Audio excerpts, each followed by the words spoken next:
Hey everyone, this is the Hipster Snek, here with a brand new Top 10. Our theme this time? The Top 10 Video Game Official Soundtracks, or OSTs. You'd know that if you read the episode title already. However, as I've admitted openly from the word go, I'm not really a music guy. Sure, I know what I like, but I've never taken a class or any kind of classical training. But lucky for me, I know some guys who have. Please allow me to welcome from the Tomodachi Bros podcast, Cog and the Lone Arranger. Introduce yourself, guys. Hello, Internet. I am glad to be back here on the Hipster Snek channel. G'day, Snek. G'day, everyone. It's great to be here. Before we get into it, let me lay down the ground rules. We'll be doing it either one game per series or by the franchise if we want to cover more than one. No repeats from the same series are going to take multiple positions. Secondly, the quality of the game is independent of our choices for this top 10. We're specifically reviewing and talking about the soundtrack of the games in question, and thus the entries will be ranked according to that criterion alone. So if you feel that a game series is too high or too low on the list, it's not because they are overall superior, just that the music is. And with that cleared up, let's jump right on in. Number 10, Deadly Premonition. As I mentioned in my review of the same game, the town of Greenvale has one of the most hauntingly beautiful soundtracks I've ever heard in my gaming life.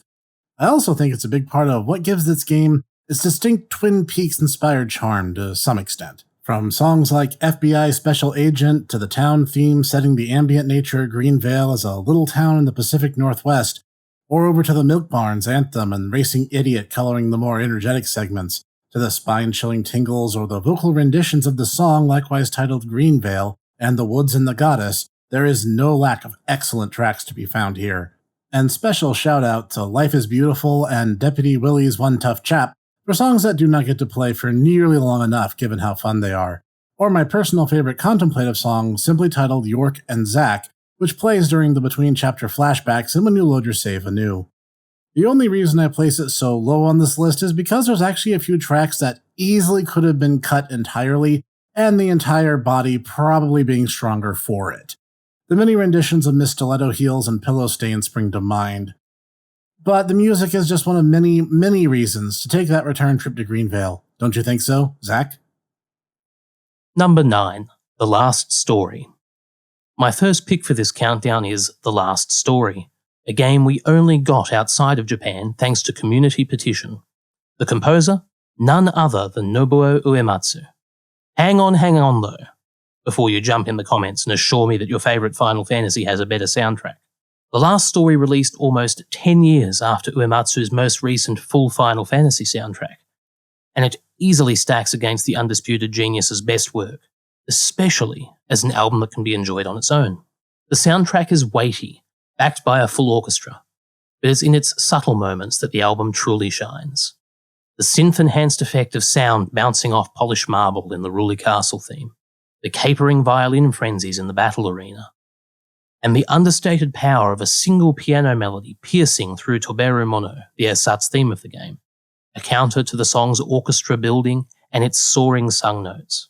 The only notable negative to the album is the last track on the third disc, a bizarrely included minute and a quarter of the word meow being sung over a jaunty backing.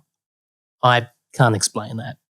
Other than that, it's music composed with flair, diligence, and an ear to artistry, a truly professional offering.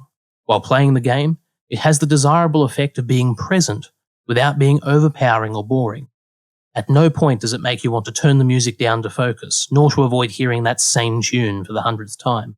And hence my pick, where Final Fantasy became a staple for Uematsu. Last Story was, by his own admission, a reach, a challenge, a stretch into ambience and emotion that many of his earlier projects didn't capture in quite this way. And yes, while pieces like Tizanakand and Aerith's theme will always shine brightly in our minds, and bring tears to our eyes, as a soundtrack taken as a whole, The Last Story rates with the best of them. Number 8, Doom 2016.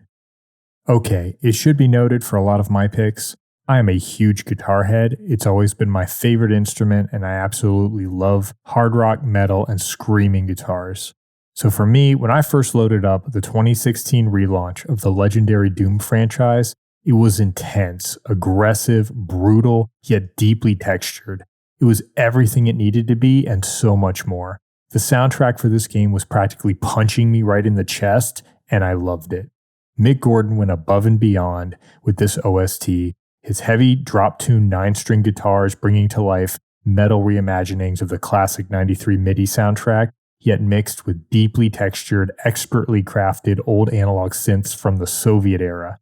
The soundtrack is a visceral, genre-bending masterwork that pushed the envelope forward for how electronic music could be mixed with metal. Not only did this fit Doom as a game perfectly, but as a standalone listen by yourself, alone in a dark room, it is a wild, deeply textured, immersive, demon-killing nightmare roller coaster ride that absolutely exceeded its hype. So cover yourself in flesh and metal, load up the BFG division, and rip and tear. Number 7, God Hand. One of the sorely underrated cult classics churned out by Clover Studios in their all-too-brief time under Capcom, this PS2 exclusive was not only a fantastic game, and were it not true believers, a review is coming in the not-too-distant future, I promise, but it also had a fantastic soundtrack to boot. With mostly rock and metal fare to its name, tracks like Gene's Rockabye and Smoking Roll immediately leap to mind. Amazing boss fare like Top of the Humans and Battery Size D keep every boss fight a pulse-pounding experience on top of the game's legendary, difficult but fair game design. I just love the heavy emphasis on the guitars throughout. Something of a Clover staple to be sure, and the pop culture references the game is loved for extends to the soundtrack too. Tracks entitled to punny names like It's a Smile World or Devil May Sly. I'd be remiss if I didn't mention the fact that both Japanese and English versions of the game come to a head in a show-stopping musical number, including the vocal track simply entitled God Hand, which is not to be missed and, frankly, worth the many, many times you'll die en route to your destination. This is a sorely missed game in its initial run, and for both music and gameplay alike, it's worth revisiting even to this day. Hey, Capcom, Gene in a verse Capcom game, win. Number 6, Breath of Fire 3. My next pick is from the series that started it all. By which I mean the reason Snek and I were able to meet in the first place, despite being worlds apart. The Breath of Fire franchise is an excellent example of soundtracks done right, while still staying innovative. While the series' first 2 entries are reasonably standard RPG fare, Breath of Fire 3 and 4 were far more thematic, almost experimental soundtracks for their time. And while Breath of Fire 4, with its heavily Middle Eastern and East Asian soundtrack, was one of my first RPGs and therefore holds a bright place in my heart, Breath of Fire 3's jazz-inspired soundtrack is a shining example of 2 already good things, jazz and RPGs, combining to make something greater. Though at its release the soundtrack was maligned as seeming more appropriate for a corporate infomercial than a heroic fantasy RPG, there's no denying the inherent enjoyment of smooth jazz numbers like Without a Care as you wander around the world map, or battle themes interrupted by pitch percussion riffing quickly around blues ideas, or the bright Port Town theme, People, Cats, Birds and Sea Lice, or, for a bit of fun, a somewhat tongue-in-cheek homage to Jaws. Add to that the fact that, as a pianist, I'm a sucker for memorable tunes in soundtrack music, and this is a truly excellent afternoon's listening. Despite the underlying jazz styles, battle and boss music is still handled with suitable gravity and tension, and the softer moments are beautifully accented. The soundtrack has its weak moments, most notably among its character themes, and I can't shake the eerie feeling that the end credits song Pure Again occasionally sounds like Gangsta's Paradise in parts. But it's an enjoyable soundtrack, both as an enhancement of its game and a standalone listening pleasure. Number 5, BlazBlue, Chrono Phantasma. I am not a fighting game aficionado. I am not very good at most fighting games. I've played a lot, but I am ultimately a master of none. However, when I encountered Daisuke Ishiwatari's BlazBlue Chrono Phantasma, I was wowed by the soundtrack. The music has stuck with me and never let go. I became an instant fan of Daisuke's work, from Guilty Gear to BlazBlue, despite not being great at the actual games themselves. Admittedly, this spot could have also been held by one of the other soundtracks between the Guilty Gear or BlazBlue franchises, but for me personally, Chrono Phantasma is usually the one I go to first. Daisuke's work features very well played, screaming metal lead guitars with soaring melodies that hook to the core. This is on top of combining heavy Eastern and Western influences, electronic, symphonic, and orchestral elements, and jazz all mixed together. Daisuke's OSTs are not only some of the greatest soundtracks ever, but also border on some of my favorite music, period. I cannot understate how fantastic his work is, and I, for one, am absolutely looking forward to the new Guilty Gear game, even if I'm probably going to suck at it. So be sure to check out some of my favorite tracks, which particularly come from the instrumental versions: Lust Sin 2, Gluttony Fang 2, Six Heroes, Dissonance, Weak Executioner 2, Rebellion 2, Spirit of Fire, Condemnation Wings 2, White Requiem 2, and I could go on, but I think you get the idea. I really don't think you can go wrong with this one. Number 4, Castlevania series. Taken as a whole, the Castlevania games have an amazing collection of extremely catchy musical themes to call their own. With a tone that's halfway between a goofy, loving spoof of the 1920s Universal monster movies and playing gothic horror essentially straight, Castlevania has never failed to set the right mood. With iconic tracks like Vampire Killer and Clock Tower, just hearing some of these tunes definitely gets me in the mood to whip some evil undead. Later installments getting to implement additional instruments definitely gave these tracks a worthwhile overhaul, especially with remixes found in Castlevania Judgment. Say what you want about that game, but the soundtrack alone is worth cost of admission. Later games also maintain excellent tracks like Don't Go Out at Night and Lament of Innocence. These tracks might be described as hauntingly beautiful, but that's just the more incentive to whip everything that moves. No matter which Castlevania game you try, you're sure to hear excellent music the entire way through. Number 3, Chrono, Daughter Phantomile. As well as being one of my favourite video games of all time, Chrono has an incredibly rich and varied soundtrack. The menu theme will mire itself in your head before you even start the game, and then the first level background music takes over as an even more powerful earworm.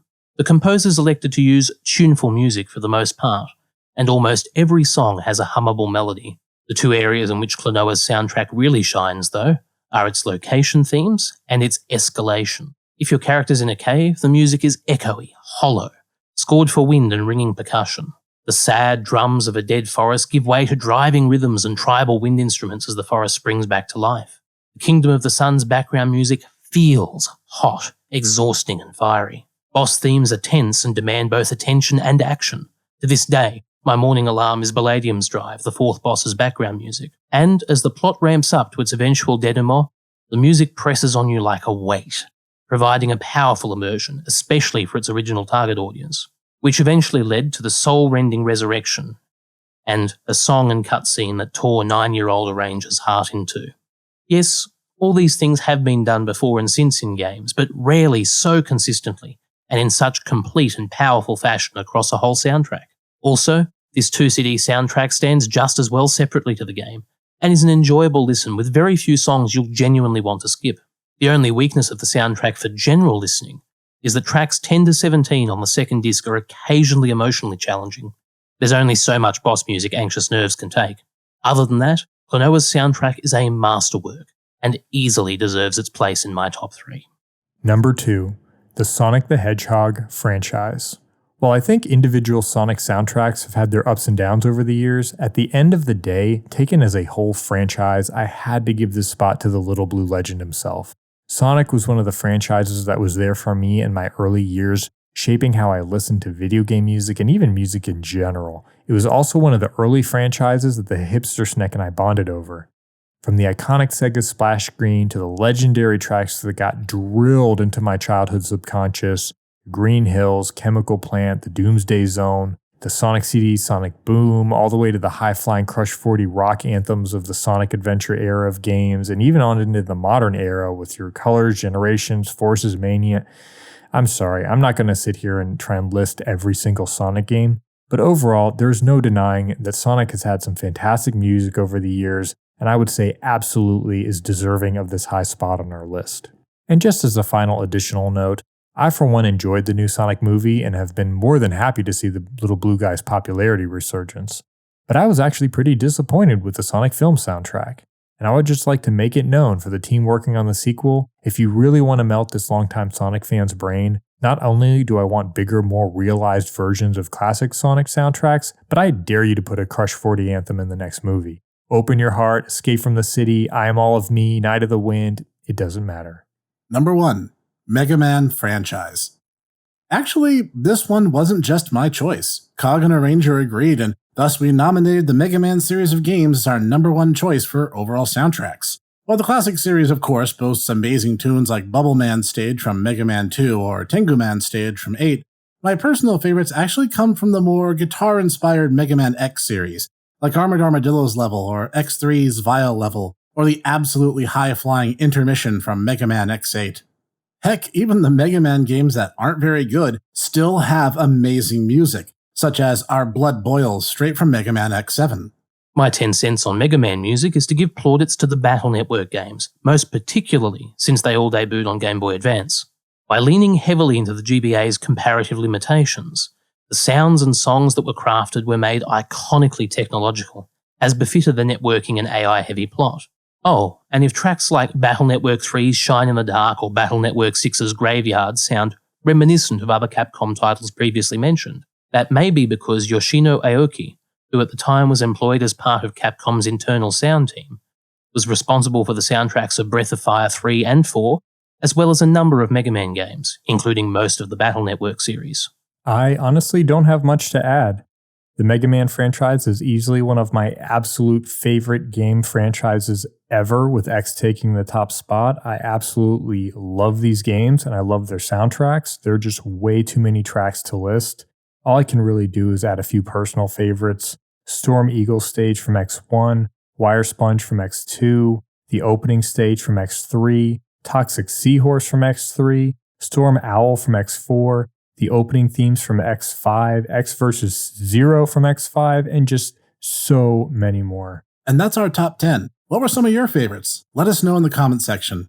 A very special thanks to Cog and the Lona Ranger for joining me in this countdown and for sharing some of their favorites with us all. Thanks, everybody. Thanks for having me, Snek. It's been fun. If you enjoyed it, be sure to tap the like button to let us know. And for more top 10s, obscure reviews, Snek Talks, and more, every single week, be sure to hit the subscribe and bell icons too. You can also get more of us at the Tomodachi Bros Review YouTube page and on our individual projects. Links, as always, in the description below. This has been the Hipster Snek, joined today by our special guests, Cog and Ranger, and we'll see you all next time.